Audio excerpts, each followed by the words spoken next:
ভুল ত্রুটি থাকলেও জাতীয় স্বার্থে অন্তর্বর্তী সরকারকে টিকিয়ে রাখতে হবে বলে মন্তব্য করেছেন জামায়াতে ইসলামের নায়েবে আমির ডাক্তার সৈয়দ আব্দুল্লাহ মোহাম্মদ তাহের।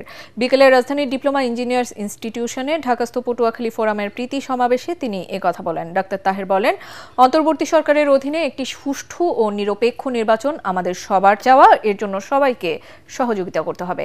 নির্বাচনের সুস্পষ্ট রোডম্যাপ ঘোষণার দাবি জানিয়ে তিনি বলেন, রাজনৈতিক দলগুলোর বিশ্বাসের ঘাটতি দেখা যাচ্ছে। নির্বাচন ও সংস্কারের সুস্পষ্ট রোডম্যাপ ঘোষণা করলে সবার সন্দেহ সংশয় কেটে যাবে। এ সময় জামায়াত নেতা ডাক্তার শফিকুল ইসলাম মাসুদ বলেন, প্রধান উপদেষ্টা পদত্যাগ করতে চাওয়ার ঘটনা উদ্বেগজনক। এর দায় প্রশাসনের পাশাপাশি রাজনৈতিক দলগুলোকেও নিতে হবে বলে মন্তব্য করেন তিনি। বাংলাদেশে আজকে যে ইন্টারিম গভর্নমেন্ট আছে তাদের অনেক ত্রুটি আছে,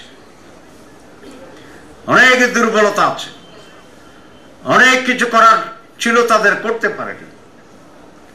আমরা তার সমালোচনা করছি, দৃষ্টি আকর্ষণ করছি, কারেকশনের চেষ্টা করছি।